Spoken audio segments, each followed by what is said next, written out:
दोस्तों श्रीलंका में लॉकडाउन लग गया है, बांग्लादेश में लॉकडाउन लग गया है, भूटान में लॉकडाउन लग गया है, पाकिस्तान में लॉकडाउन लग गया है, फिलीपींस में लॉकडाउन लग गया है, कंबोडिया में लॉकडाउन लग गया है, म्यांमार में लॉकडाउन लग गया है, इजिप्ट में लॉकडाउन लग गया है, केन्या में लॉकडाउन लग गया है, न्यूजीलैंड में लॉकडाउन लग गया है, स्लोवेनिया में लॉकडाउन लग गया है, लाओस में लॉकडाउन लग गया है। दोस्तों इन सब देशों में एक लॉकडाउन लग चुका है और भारत में कैसा लॉकडाउन लग सकता है, भारत की स्थिति क्या है, हम इस वीडियो में समझेंगे और इन देशों को भी मैं समझाऊंगा कि इन देशों में कैसा लॉकडाउन लगाया गया है। क्योंकि इससे पहला जो लॉकडाउन लगा था वो एक महामारी में लगा था, पैंडेमिक की स्थिति में लगा था, जिसमें लोग एक दूसरे के करीब आ रहे थे तो वो बीमार पड़ जा रहे थे। लेकिन वर्तमान समय में लोग बीमार नहीं पड़ रहे हैं, लोगों के पास सामान नहीं है, इसलिए नया लॉकडाउन लग रहा है। इस लॉकडाउन को क्या कहेंगे और ये कैसा लॉकडाउन है आप इस वीडियो में समझेंगे। इसमें अन्य देशों की स्थिति क्या है, भारत की स्थिति क्या है, वो भी मैं आपको समझाऊंगा। सबसे पहले अन्य देशों से शुरू करते हैं कि श्रीलंका में इस समय कैसा लॉकडाउन है। दोस्तों श्रीलंका में बुधवार को सार्वजनिक अवकाश पूर्ण रूप से घोषित कर दिया गया है। वाहन ईंधन की समय सीमा तय कर दी गई है, मतलब इतने टाइम से इतने टाइम तक ही पेट्रोल मिलेगा और प्रत्येक गाड़ी पर एक निश्चित मात्रा में ही पेट्रोल मिलेगा। जैसे आप बाइक लेके जाएंगे तो भारतीय रुपए में आपको 200 का ही पेट्रोल मिलेगा, कार लेके जाएंगे तो आपको 1000 का पेट्रोल मिलेगा। श्रीलंका में ऐसी स्थिति है। और बांग्लादेश में जो है वो 8 मार्च से ही रेशनिंग शुरू कर दी गई थी, क्योंकि वहां तेल की और कमी है, ऑनलाइन क्लासों पर वहां जोर है और 5 घंटे की बिजली कटौती है और 4 सरकारी उर्वरक संयंत्र जो है वो बंद कर दिए गए हैं। भूटान में भी इसी तरह की स्थिति है। दोस्तों डिब्बे में ईंधन की बिक्री पर पूर्ण रूप से प्रतिबंध है। भारत में तो बहुत पहले से है, आप देख रहे होंगे कुछ देर पहले दैनिक भास्कर ने और अन्य न्यूज चैनलों ने भी खबर की है कि गोंडा, सिद्धार्थनगर जो पिछड़े इलाके हैं वहां पर लोग डिब्बा लेके खड़े हैं और कह रहे हैं हमें पेट्रोल दीजिए, डीजल दीजिए, और वहां के पेट्रोल पंप पे बड़ी बड़ी लाइनें लगी हुई हैं, ये आप देखे होंगे। पाकिस्तान में इस समय जो स्थिति है लॉकडाउन की वो 4 दिन का कामकाज है, 3 दिन का अवकाश है। सरकारी कर्मचारी 50% वर्क फ्रॉम होम पर हैं।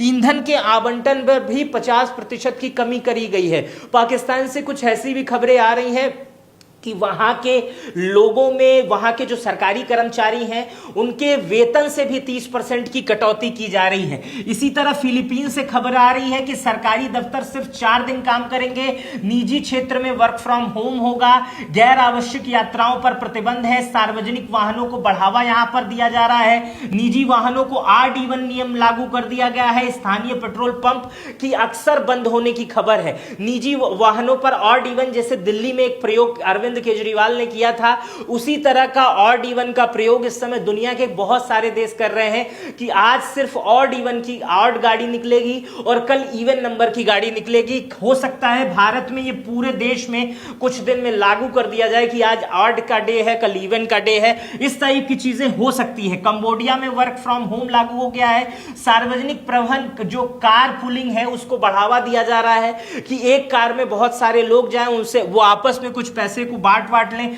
1/3 पेट्रोल पंप कंबोडिया में लगभग बंद हो गए हैं। दोस्तों इसी तरह म्यांमार की भी स्थिति है। म्यांमार में RD1 लागू हो गया है। स्थानीय पेट्रोल पंप की बंद होने की अक्सर पेट्रोल पंप की खबरें हैं। गैर आवश्यक यात्राओं पर म्यांमार ने पूर्ण रूप से प्रतिबंध लगा दिया है। इजिप्ट की स्थिति भी यही है। मॉल, रेस्टोरेंट, दुकान जल्द ही बंद हो रहे हैं। सरकारी इमारत 6 बजे तक बंद हो जा रही है। रोशनी वाले विज्ञापन जो बड़े बड़े होल्डिंग्स लगते हैं उसे बंद कर दिया गया है कि बिजली की बचत हो।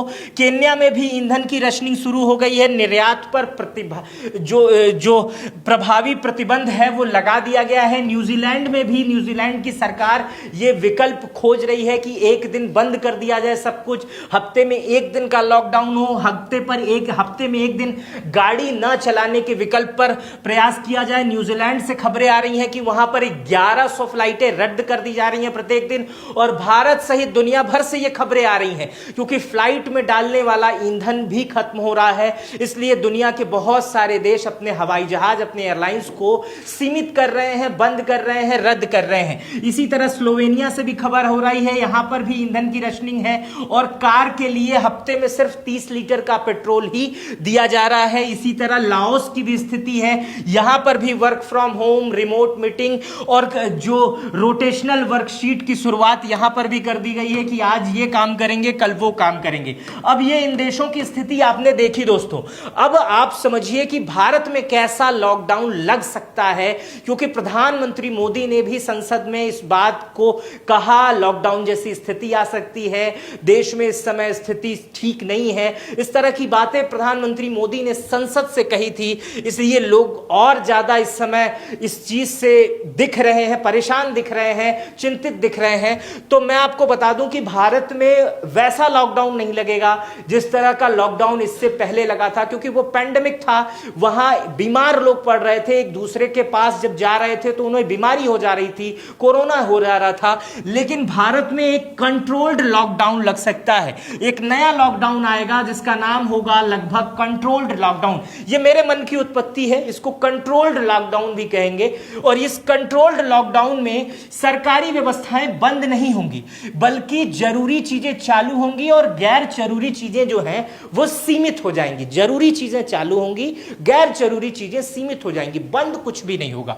इसमें पेट्रोल डीजल पर असर पड़ेगा, प्रति वाहन लिमिट तय हो सकती है, जैसे अन्य देशों में कर दी गई है। प्रति वाहन लिमिट तय हो सकती है, जैसे आप पेट्रोल पंप पे अपनी बाइक लेके जाओगे, आप कहोगे मुझे 500 का तेल दो, लेकिन वहां पर निर्धारित है कि भैया यहां पर सिर्फ 200 का तेल ही बाइक में डाला जाएगा, कार में सिर्फ 1000 का तेल डाला जाएगा। इसी तरह एलपीजी और गैस सप्लाई पर भी असर पड़ेगा, चूंकि स्टेट ऑफ हॉर्मुज से ही 90% एलपीजी भारत से आता है, कतर से आता है, उसी रास्ते आता है, तो वहां से आ नहीं रहा है। हालांकि स्टेट ऑफ हॉर्मुज से भारत के 3 बड़े जहाज आए भी हैं, लेकिन इस स्थिति में एलपीजी महंगा तो हो रहा है, उसकी ब्लैक मार्केटिंग भी शुरू हो गई है। सरकार ने कंट्रोल लगाने का प्रयास किया है, लेकिन सरकार के कंट्रोल के बावजूद भी खूब ब्लैक मार्केटिंग हो रही है। सरकार भी इस चीज पे रेशनिंग लगा रही है, जो कॉरपोरेट है, जो होटल्स हैं, उन्हें कम दे रही है, घरेलू लोगों को ज्यादा दे रही है। लेकिन भविष्य में इसकी स्थिति ऐसी आ सकती है कि जैसे एक आदमी को 3 महीने तक बुकिंग ही नहीं मिलेगी, आदमी को कहा जाएगा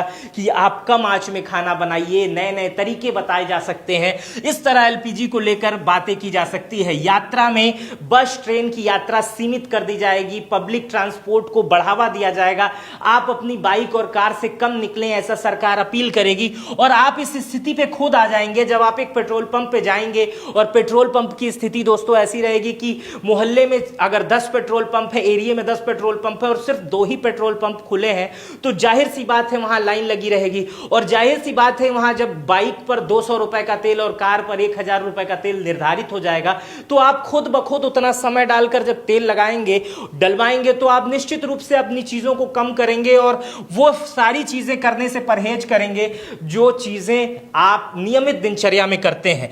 ऑफिस का समय और काम पर भी असर पड़ेगा। सरकारी दफ्तर वर्क फ्रॉम होम पर आ सकते हैं, आईटी सेक्टर के दफ्तर वर्क फ्रॉम होम पर आ सकते हैं। जिन्हें लाया जा सकता है उनसे अभी से अपील की जा रही है कि आप वर्क फ्रॉम होम पर आओ। स्कूल कॉलेज भी ऑनलाइन हो जाएंगे, ऑफलाइन बंद कर दिया जाएगा। बाजार और रोजमर्रा के जीवन में जैसे किराना, दवा की दुकानें खुली रहेंगी, लेकिन मॉल, सिनेमा और गैर जरूरी चीजें जैसे बार वगैरह ये सब बंद किए जाएंगे। बिजली और ऊर्जा का उपयोग में भी एक बड़ी अपील की जा सकती है, कटौती की जा सकती है बिजली में, और फैक्ट्रियों को जो बहुत ज्यादा बिजली दी जाती है उसमें भी कम किया जाएगा। हालांकि सरकार ने इस विषय पर कहा है कि हमारे पास पर्याप्त कोयला है, हम गर्मियों को भी झेल सकते हैं, लेकिन इस पर भी अपील की जा सकती है। एक नई चीजें हो सकती है, प्रशासनिक चेकिंग हो सकती है, अपील हो सकती है। जैसे कोरोना में बाहर निकलने पे पुलिस पकड़ लेती थी, इस तरह से जब एक ऐलान होगा इस टाइप के लॉकडाउन का कि आप इस तरह करें, तो पुलिस आपसे पूछताछ के नाम पर जरूरी पूछताछ कर सकती है कि आप किस काम से निकले हैं, आपका निकलने का उद्देश्य क्या है, आप क्यों बाहर निकले हैं, आखिर अपने बाइक और कार लेकर आप क्यों निकले हैं। क्योंकि ईंधन तो आपका है, लेकिन दे तो उसे सरकार रही है, और सरकार अगर दे रही है तो उसका इस्तेमाल भी आप अपने जायज कार्यों में करिए, क्योंकि किसी आपका नाजायज कार्य किसी का जायज कार्य नहीं होने दे सकता है। है, इसलिए इस पर रोक लगाई जा सकती है।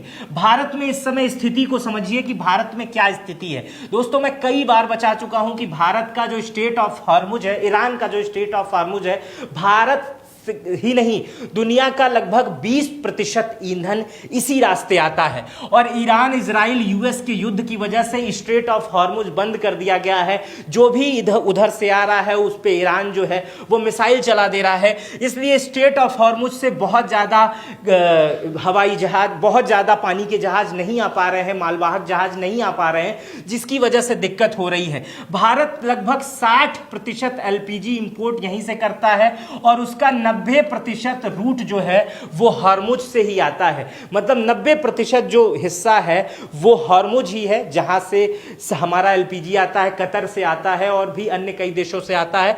इसलिए एलपीजी को लेकर भारत में संकट की स्थिति इस समय है। सरकार एलपीजी के रिलेशन पे काम शुरू कर दिया, रिजेक्शन पे काम शुरू कर दिया है। घरेलू उपयोग को प्राथमिकता दी गई है।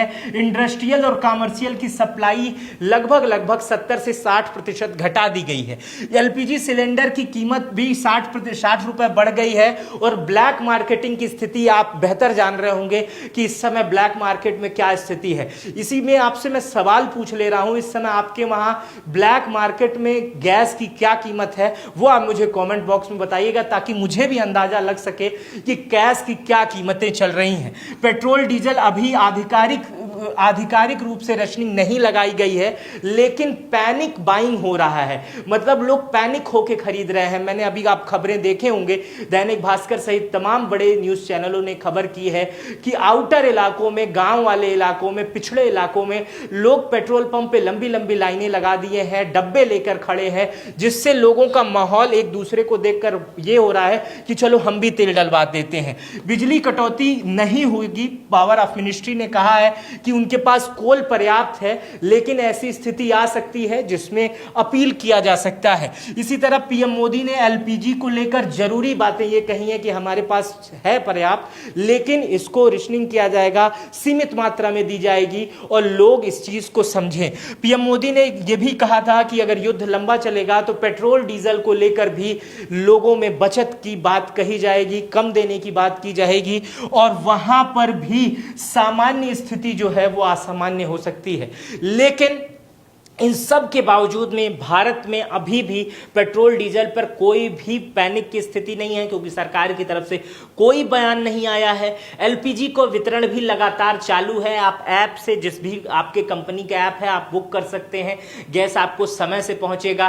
राशन भारत में पर्याप्त मात्रा में ऐसे ही है क्योंकि हम खुद उसका उत्पादन करते हैं। तो पैनिक की स्थिति में मत आइएगा। देश इस समय अपना ठीक हालात में है, बेहतर स्थिति में है। हमारे देश से बाहर जो स्थिति चल रही है उस वजह से हमारे देश पर कुछ संकट आए हैं, लेकिन हमें ऐसा लगता है कि भारत की जनता ने जैसे कोरोना जैसा युद्ध लड़ा, वैसे तमाम ऐसे स्थिति में हम सब साथ मिलकर इंडिया बनेंगे और आपस की स्थिति को समझेंगे और एक बार ये जंग भी हम जीत जाएंगे। मेरा नाम मित्र प्रकाश है। इस वीडियो पर आपकी क्या प्रतिक्रिया है आप मुझे कमेंट बॉक्स में बताइएगा। अपना बेहद ख्याल रखिएगा। बहुत बहुत शुक्रिया।